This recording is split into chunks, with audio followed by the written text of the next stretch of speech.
Monitorize, monitorize. I think because I work humor into a lot of my work, a lot of people don't take me as seriously as an artist as they would otherwise, which is kind of a shame in my opinion. Not that I'm the greatest artist that ever was, or the tell-all, end-all, to be-all of the best artist or whatever. I just believe there's a lot of content in my work that is possibly overlooked due to the fact that people are either laughing with me about some of the jokes that I make and or laughing at me because of my ineptitude and or shortcomings or problems, or the fact that I don't seem to mind being laughed at least to some extent. Life's too short to worry over such things. But it is a little bit disheartening when people talk about me or talk about my work and they don't seem to get it at all, or they get it and they just really don't like it. Not that that's such a bad thing. I think that people are certainly welcome to dislike my work in any way for any reason that they so choose. They're welcome to like it or dislike it as they feel fit. But I believe that the pity is that maybe they dislike it for the wrong reasons, or don't understand it and don't realize there's maybe some greater content in the work that they're overlooking, or I'm not being very proficient at expressing. I can't even say it, at expressing, and thus in the laughter, which is fine. I almost just as soon be a comedian, an artist in that manner, as any other form of artist. But in the laughter they miss the fact maybe there's something really unique or beautiful or interesting or deep or whatever about the work, and they're just not able to get that from the superficial take or exposure to some of my work. So much more the pity that life doesn't give us that much time to appreciate others, art, music, things of interest. Everything has to be immediate. Everything has to be one take, fast, quick, get it over with, tell me what you're trying to say and be done. And there's good part to that too, but then you miss the great symphonies or the great philosophies or other content that takes a bit longer than 1 or 2 minute video to absorb. But if I were to say anything in particular to any of my fans about what I'm trying to get at here, is just some of the pieces, if you get a chance to go back and view them again,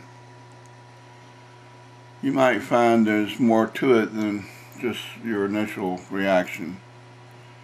Not trying to generate more hits, although I guess that is a good way to generate more hits. I won't make more videos. I'll just ask everyone to watch the ones I've got more times. But no, seriously, especially some of the music.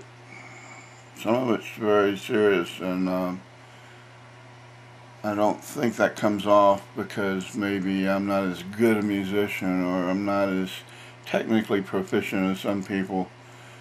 But if you go back and listen to some of the pieces several times, I believe there are parts of it that will come out and start sticking in your mind, and you'll find a greater appreciation for what's there. I'm not claiming to be a good musician.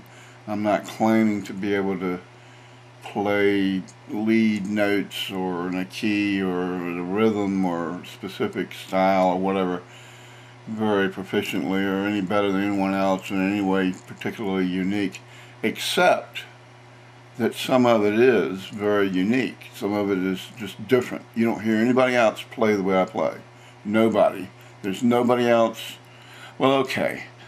Maybe there's some bohemian artists somewhere, and they're noise musicians. There's people like Zappa or Captain Beefheart or Pink Floyd or others who use unconventional sounds and sound effects and rhythms and notes, world music that involves various other notes, or noise musicians, experimental sound musicians who use other sounds or noises or rhythms or keys or other than the 12 tone scales or whatever.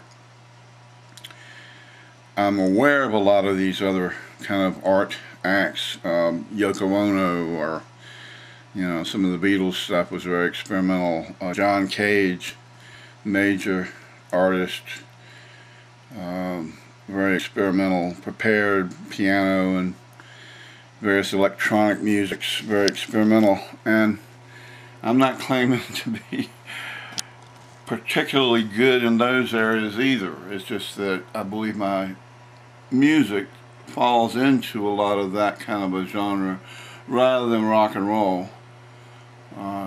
It sits more comfortably in that kind of a genre than most any others, although comedy, a lot of it does have a comedic element. So just give them more than one listen. If you like one in particular already, you like it a little bit anyway, go back and listen to it 3 or 4 more times. I'm serious. By the time you've listened to any one of those pieces 3 times, 4 times, you will start picking out certain elements and certain points which click, or I call it clicking, but they start to gel. The sound starts to make sense. And it's not sense in a typical music way, it's sense in a new way. You almost have to train yourself to hear differently. But if you go that little extra further mile, that extra amount of attention that you have to pay to the work to get it, I believe you will start to get it.